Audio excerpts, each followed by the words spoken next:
बिस्मिल्लाह, उम्मीद करता हूँ कि आप सब खैर से होंगे। I am Fawn from Pakistan real estate and developer.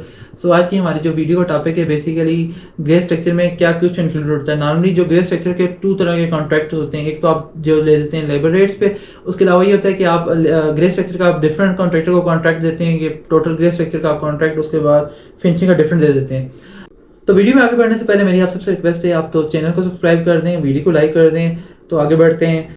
तो अब मैं बात करता हूँ as a owner point of view से, ऑनर के पास क्या कुछ होना चाहिए। ऑनर के पास सबसे पहले ये होना चाहिए, आर्किटेक्चरल ड्राइंग्स होनी चाहिए, उसके बाद स्ट्रक्चर ड्राइंग्स होनी चाहिए। नॉर्मली जो होता है, जैसे कि आप घर बनाते हैं किधर बैरियर टाउन डीएचए में, किसी हाउसिंग सोसाइटी में बनाते हैं, उसमें आपको ऑलरेडी उसमें तो मस्ट होती है आपके पास कि आपको ये ड्राइंग्स होनी चाहिए। जब आप आउट ऑफ सिटीज़ बनाते हैं या शहर में भी ऐसी जगह बनाते हैं जहाँ पे कुछ इस तरह सिस्टम चल जाता है, तो इसका नुकसान बेसिकली ऑनर्स को ही होता है, क्योंकि उनको कुछ आइडिया भी नहीं होता कि उनका घर कैसे बनेगा, उसका लेआउट कैसा है, और बाद में जाके उनके कॉन्ट्रैक्टर के साथ काफ़ी मसले मसाइल होते हैं।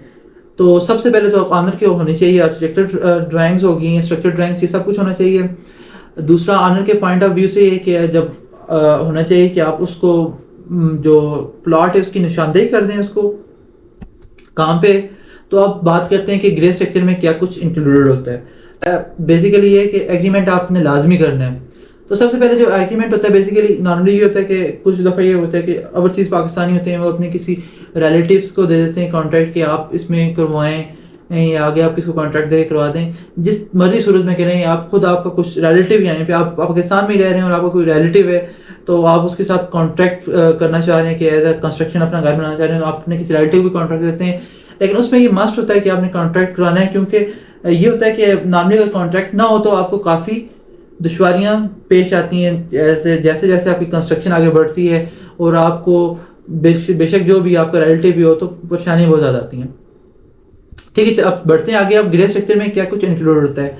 सबसे पहले ग्रे स्ट्रक्चर में बुनियादों की खुदाई, एक्सकेवेशन इंक्लूडेड होता है। वो कॉन्ट्रैक्टर की जिम्मेदारी होती है, एज पर आर्किटेक्चर ड्राइंग जो आपने लेआउट दिया हुआ है उसके मुताबिक होनी चाहिए। फिर उसके बाद होती है पीसीसी, प्लेन सीमेंट कंक्रीट की जाती है, एक छोटा सा डाला जाता है नीचे। फिर उसके बाद होती है टर्माइट ट्रीटमेंट्स, और ये ऑनर खुद करवाते हैं। इसके बाद जो हो जाता है ब्रिक वर्क शुरू हो जाता है। फिर इसके बाद हो जाती है बुनियादों की जो फिलिंग होती है, वो ऑनर खुद करवाता है, मटेरियल आप प्रोवाइड करेंगे, और जो फिलिंग जो करेगा वो आपको लेबर कॉन्ट्रैक्ट में इंक्लूडेड होती है, कॉन्ट्रैक्टर करेगा। फिर इसके बाद आपकी आ जाती है डीपीसी। डीपीसी भी जो है कॉन्ट्रैक्ट में इंक्लूडेड होती है। फिर इसके बाद आती है वाटर की प्रूफिंग। वाटर की प्रूफिंग नॉर्मली जो होती है कॉन्ट्रैक्ट में इंक्लूडेड नहीं होती, लेकिन आप इसको इंक्लूड करवा सकते हैं। और इसके बाद आपका आ जाता है जो ब्रिक वर्क आज शुरू हो जाता है ऊपर, फर्स्ट फ्लोर से सेकंड फ्लोर, ये सब इसमें कॉन्ट्रैक्ट में इंक्लूडेड होता है। फिर इसके बाद अगर आप बात करते हैं, जो सबसे ज़्यादा जो होता है शटरिंग। शटरिंग जो है जिधर मर्जी आप यूज़ करेंगे, शटरिंग जो सारी होती है कॉन्ट्रैक्टर की जिम्मेदारी होती है, कॉन्ट्रैक्टर ने देनी होती है पूरे उसमें। फिर अगर उसके बाद आप लेंटल वर्क में कार्ड करते हैं, नॉर्मली जो लेंटल वर्क में होता है सरी की गटाई होती है, फिर उसमें शटरिंग हो गई जो भी। उसके बाद नॉर्मली की बात दफ़ा ये होता है कि जब आपका जलता है, लेंटर जलता है, उसमें आप ये करते हैं कि मशीन्स लाते हैं बाहर से। वो मशीन भी जो लानी है उसकी जो सारा जो है उसमें कॉस्ट जो है, मस्ती मजदूर जो वट जो भी है, वो उसमें कॉन्ट्रैक्टर की जिम्मेदारी होती है, सब कुछ वो उसने खुद करवाना होता है। फिर इसके बाद ये हो जाता है, नॉर्मली यहाँ पे पाकिस्तान में ये आ जाता है कि बाउंड्रीज वाल इंक्लूड नहीं करवाते। बाउंड्री वाल भी कॉन्ट्रैक्टर की जिम्मेदारी होती है, कॉन्ट्रैक्ट में इंक्लूड होती हैं। फिर इसके बाद प्लास्टर हो जाता है। प्लास्टर जो होता है इनसाइड से और आउटसाइड वाल दोनों पे जो प्लास्टर होता है वो भी कॉन्ट्रैक्ट में इंक्लूडेड होता है। फिर इसके बाद अगर फ्लोरिंग की बात करते हैं, फ्लोरिंग वैसे ऐसे उसको कच्चा करके, बेसिकली ऐसे फिनिशिंग में नहीं होता, लेकिन कच्चा आपको फ्लोरिंग करना वो भी कॉन्ट्रैक्टर की जिम्मेदारी होती है, आपको कच्चा फ्लोर करके दे। फिर उसके बाद एक कारपोर्ट्स में जो है उसमें फ्लोरिंग सारी जिम्मेदारी होती है। फिर उसके बाद जो होती है इसके बाद जो आप प्लम्बिंग का जो सारा वर्क है वो उसमें इंक्लूड करवाएं।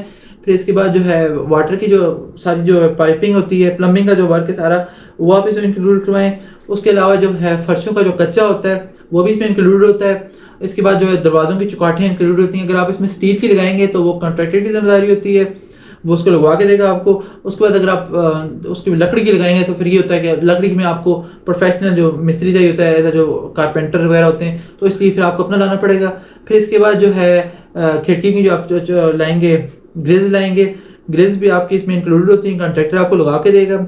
उसके बाद आपका बाउंड्री वाल तो मैंने ऑलरेडी आपको मेंशन कर दी है। उसके अलावा जो है आपका जो गेट वर्क होता है, गेट वर्क वो भी इसमें इंक्लूड होता है, आपका गेट जो है घर का वो।